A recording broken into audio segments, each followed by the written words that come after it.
interviewing Donald Trump. Cool. You want to stop by? Yeah, sure. I'll stop in. There was tragically an assassination attempt on Donald Trump. After this, you tweeted that you endorse him. What's your philosophy behind that endorsement?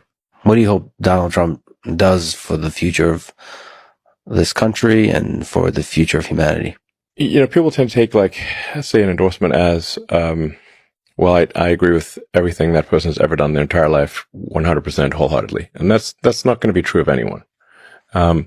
But we have to pick, we've got two choices really for who's president. And it's not just who's president, but the entire administrative structure changes over. And I thought Trump displayed courage under fire, objectively.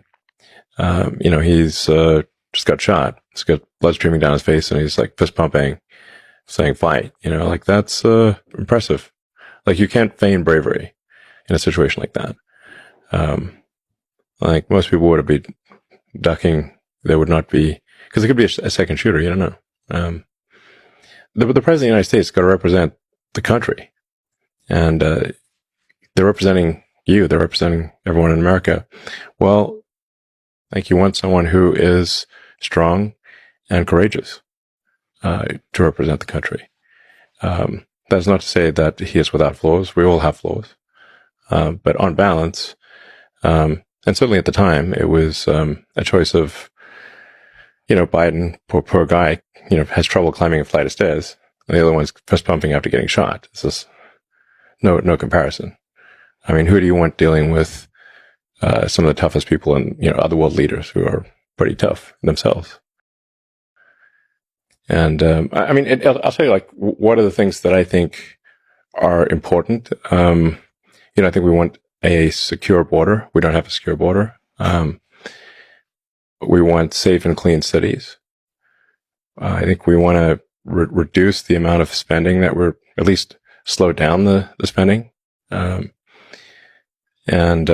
we're currently spending at a rate that is bankrupting the country. The interest payments on U.S. debt this year exceeded the entire Defense Department spending. If this continues, all of the federal government taxes will simply be paying the interest. And you keep going down that road, and you end up, in the tragic situation that Argentina had back in the day. Argentina used to be one of the most prosperous places in the world. And hopefully with Milei taking over, he can restore that. But it was an incredible fall from grace for Argentina to go from being one of the most prosperous places in the world to being very far from that. So I think we should not take American prosperity for granted. So we really want to, I think we've got to reduce the size of government, we've got to reduce the spending, and we've got to live with